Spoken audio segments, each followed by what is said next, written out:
অভিযোগ দেওয়া হলো আজাদুল ফকির এবং আজিদ ফকির, আজাহার ফকির, এরা অতিরিক্ত খারাপ লোক। এরা সমাজের সাথে বনে না। এরা মানুষের বহুত অত্যাচার করে বেড়ায়, নিজে ট্যাবলেট খায়, মানুষকেও খাওয়ায়, আবার মানুষকে ট্যাবলেট দিয়েও ফাঁসায়। এদের কাজ কয়েক প্রকারের।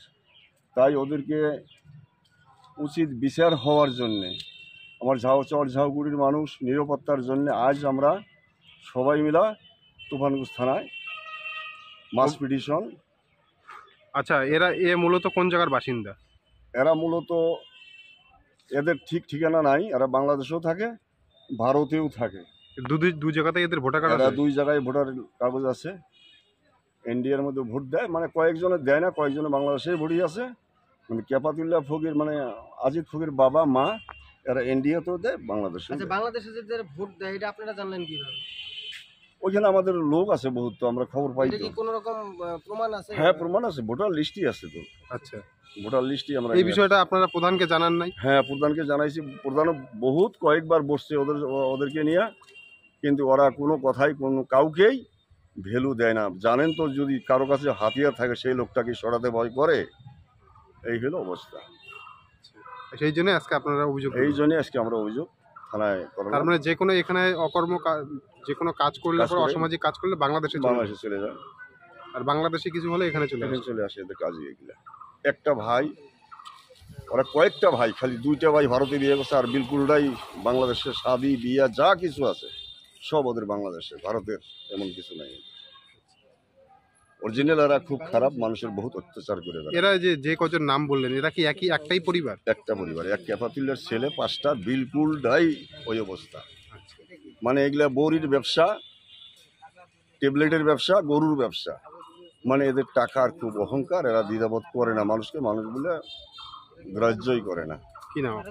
আমার নাম ইসুফ আলী শেখ, ঝাউগুড়ি। বিষয়টা হলো বালাভূতের বাসিন্দা, আবার একই সঙ্গে বাংলাদেশের বাসিন্দা। বিষয়টা নিয়ে সেই এলাকার লোক নির্দিষ্টভাবে তুফানগঞ্জ থানায় অভিযোগ করেছে, অভিযোগ দায়ের করেছে। অভিযোগ দায়ের করার পরেও প্রশাসনিকভাবে কোনো রকম ব্যবস্থা গ্রহণ করা হয়নি। সেই বিষয়টা নিয়ে আমি ফেসবুক পোস্ট করেছিলাম। নির্দিষ্টভাবে পুলিশে অভিযোগ জানানোর পরেও কেন সেই দুষ্কৃতীদের বিরুদ্ধে ব্যবস্থা গ্রহণ করা হচ্ছে না? একই সঙ্গে ভারতবর্ষের ভোটার, আবার ওইদিকে বাংলাদেশের ভোটার। পশ্চিমবঙ্গ সরকারকে দেখতে পারে না পশ্চিমবঙ্গের প্রশাসন, কুচবিহারের জেলা শাসক, তুফানগঞ্জ মহকুমা শাসক, লোক প্রশাসক, এরা দেখতে পারে না। আর বিভিন্ন জায়গায় তৃণমূল ভুয়ো ভোটারের নাটক করছে। যেখানে ভুয়ো ভোটাররা রয়েছে, যেখানে দ্বৈত দেশের নাগরিকরা রয়েছে, সেই দিকে লক্ষ্য নেই, আর ঘোমটার নিচে খ্যামটা নাচার ধান্দায় আছে। তো আগামী দিনে প্রশাসনকে এর বিরুদ্ধে ব্যবস্থা গ্রহণ করতে হবে। যদি ব্যবস্থা গ্রহণ না করা হয়, তার জন্য আমরা আইনিভাবে আমরা দেখে নিব। নির্বাচন কমিশনের তত্ত্বাবধানে ভোটার লিস্টের কাজ হয়। কোথাও যদি এ ধরনের ত্রুটি থাকে বা একজন ব্যক্তির এই দেশেরও ভোটার কার্ডে নাম আছে, ও দেশেও আছে, এই ধরনের বিষয় থাকে, তাহলে সেটা যথোপযুক্ত পদক্ষেপ আগে কেন হয়নি, এটাই আমাদের প্রশ্ন। এবং বিজেপি যেটা অভিযোগ করছে, বিজেপির এ ধরনের অভিযোগ করার এখতিয়ার নেই। কারণে একজন এ ধরনের নাগরিক কিভাবে সীমান্ত দিয়ে প্রতিনিয়ত এপার ওপার হচ্ছে, স্বরাষ্ট্র মন্ত্রক বা বিএসএফ তারা কি ভূমিকা পালন করছে, এটাও কিন্তু একটা বড় প্রশ্নচিহ্ন থেকে যাচ্ছে। নিশ্চিতভাবে এ ধরনের অভিযোগ যদি সত্যতা হয়, এটা খুবই অ্যালার্মিং। প্রশাসন যথাযথ পদক্ষেপ গ্রহণ করুক, এটা আমরা চাই। কিন্তু গোটা বিষয়টি কনফার্ম না হয়ে কোনো বিরূপ মন্তব্য করা সমীচীন হবে না। কারণ বিজেপি এ ধরনের অনেক ফেক অভিযোগ বা কমপ্লেন তারা বিভিন্ন সময় করে থাকে। খতিয়ে দেখা হোক, যদি সত্যি এ ধরনের অভিযোগ সত্যি হয়, তাহলে নিশ্চিতভাবে প্রশাসন ব্যবস্থা গ্রহণ করবে। আর আমি আগেও বলছি যে একজন বাংলাদেশের নাগরিক কিভাবে এপারে আসে বা এপার থেকে ওপারে সচরাচর যাতায়াত করে, বা সীমান্তে কিভাবে এত চোরাচালান হচ্ছে, বিএসএফ এর ভূমিকা কি, বা স্বরাষ্ট্র মন্ত্রক সেক্ষেত্রে কি ভূমিকা পালন করছে, এটাও কিন্তু সব থেকে বড় প্রশ্ন আমাদের দেশের নিরাপত্তার স্বার্থে। কিন্তু ভারতবর্ষে থেকে দুই দেশের ভোটার কার্ড নিয়ে আছে, এই বিষয়টা নিয়ে কি? আপনি যেটা বললেন, একটা ব্যক্তি যদি বাংলাদেশে ভোটার থাকে তার মানে সে বাংলাদেশেও যায়, তাহলে কিভাবে সে বাংলাদেশ যাচ্ছে চোরা পথে? বিএসএফ বা আমাদের বর্ডারে বিএসএফ এক্ষেত্রে কি ভূমিকা? দেখুন, মানে ভুয়ো ভোটার বলে তৃণমূল যে গলা চিৎকার করছে বারবার, ভুয়ো ভোটার তারা কোথার থেকে আমরাই খুঁজে বের করলাম। যে ভোটারগুলো বাংলাদেশের নাগরিক, তারা আমাদের ভারতবর্ষে মানে ভারতবর্ষে তারা নাগরিক হয়েছে। তাদের মদত হয়েছে সেখানকার যে তৃণমূলের প্রধান। আজকে আমাদের বালাপুর গ্রাম পঞ্চায়েতে আজকে বাংলাদেশের ভোটার এসে তারা ভোট দিচ্ছে এবং তারা বিভিন্ন রকম অসামাজিক কাজে লিপ্ত।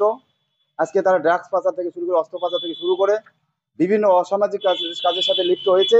সেখানকার তৃণমূল যারা নেতা আছে, প্রধান থেকে শুরু করে, তাদের মদতে তারা এখানে ইচ্ছে মতো এখানে এরকম অসামাজিক কাজ করছে। এবং যখন তাদের বিরুদ্ধে যখন গ্রামবাসীরা অভিযোগ জানিয়েছে, পুলিশ তারপরে কোনো ব্যবস্থা নেয়নি। এটা প্রত্যক্ষভাবে মানে জানা যাচ্ছে যে প্রশাসনের মদতে এবং তৃণমূলের নেতাদের মদতে এই যে ভুয়ো ভোটার তারা বারবার বলে আসছে, তারা ভুয়ো ভোটার তারাই তৈরি করছে এবং তাদের ভোট ব্যাংকের তারা যে রাজনীতি করছে। আজকে বাংলাদেশি অনুপ্রবেশকারী ক্যাপাতুল্লাহ ফকির আজকে সেই বালাভূত গ্রাম পঞ্চায়েতে এসে ভোট দিচ্ছে। আপনারা ভাবুন, সে বাংলাদেশ থেকে এসে কি করে এখানকার নাগরিক হলো। সেখানকার গ্রাম পঞ্চায়েত প্রধান থেকে শুরু করে তৃণমূলের প্রত্যক্ষ মদতে এটা হচ্ছে। যে আপনি যে দাবি করছেন তারা বাংলাদেশি, আপনার কাছে কোনো অভিযোগ প্রমাণ রয়েছে? আমরা প্রমাণ ছাড়া কথা বলি না। আমরা এই যে দেখুন, এটা বাংলাদেশের তার ভোটার কার্ড, ক্যাপাতুল্লাহ ফকির তার ভোটার কার্ড এটা হচ্ছে, এবং তার যে স্ত্রী, না তার এটা ইন্ডিয়ান, এবং দেখুন এটা আমাদের ভারতে। হ্যাঁ, ক্যাপাতুল্লাহ এই যে ক্যাপাতুল্লাহ ফকির, এই যে ভারত আমাদের যে ইন্ডিয়া, সেখানে সে নাগরিকত্ব পেয়েছে। আপনারা দেখুন তার স্ত্রী।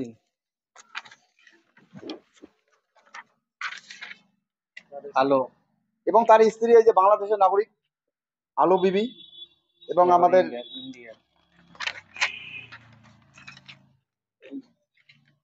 দেওয়া আছে দেখান না, আপনি দেখান না।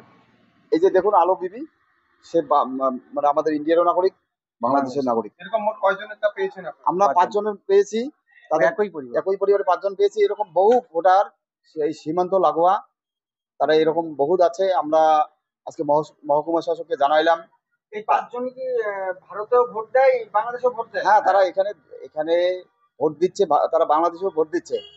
তো আপনাদের প্রত্যক্ষ প্রমাণ তো দেখাই হলো।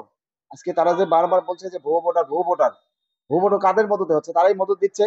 আজকে কি করে তারা এখানকার ভোটার হলো?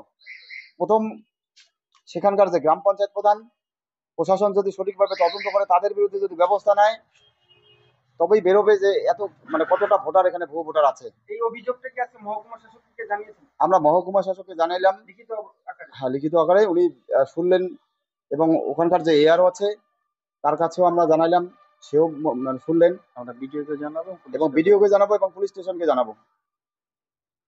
প্রয়োজন পড়লে আমরা পুলিশ সুপারের দ্বারস্থ হব যে অবিলম্বে এই সমস্ত দুষ্কৃতী ব্যক্তি এবং বাংলাদেশি অনুপ্রবেশকারী ব্যক্তি যারা তৃণমূলের মানে ভোট ব্যাংকের যারা তৃণমূলকে ভোট দিচ্ছে, কারণ বাংলাদেশ থেকে এসে তারা তৃণমূলকে তারা কাউকে ভোট দেবে না। আর কোন স্বার্থে তারা তাদেরকে ভোট মানে তাদেরকে কেন ভোটার কার্ড বানিয়ে দিয়েছে? আপনাদের কি দাবি রয়েছে? আমাদের মূলত দাবি, এই সমস্ত ভোটার, বাংলাদেশি অনুপ্রবেশকারী ভোটার যারা দীর্ঘদিন থেকে আমাদের ইন্ডিয়াতে এসে তারা ভোট দিচ্ছে, তারা বাংলাদেশের নাগরিক। তারা বাংলাদেশের নাগরিক যখন ইন্ডিয়াতে ভোট হয়, তারা ইন্ডিয়াতে ভোট দেয়, আর সমস্ত ভোট তৃণমূলের কাছে যাচ্ছে। আমাদের বক্তব্য হচ্ছে তারা বাংলাদেশের নাগরিক, এখানে অসামাজিক কাজ করছে, এবং তৃণমূল তাদের ভোটের স্বার্থে তাদেরকে যখন তখন ব্যবহার করছে বিভিন্ন জায়গায়, মানে মানুষকে বন্দুক দেখিয়ে এবং ড্রাগস পাচার থেকে শুরু করে ভোটের সময় বিভিন্ন জায়গায় সন্ত্রাস চালাচ্ছে তারা। এগুলো যাতে দ্রুত তাদের বিরুদ্ধে ব্যবস্থা নেয়, এটার জন্য আমরা মহকুমা শাসককে জানিয়েছি। এবং ভারতের যে নির্বাচন যে মানে তালিকা আছে, সেখান থেকে তাদের যাতে নাম বাদ দেওয়া হয়। এরকম বহু পরিবার সেই সীমান্ত লাগোয়া থেকে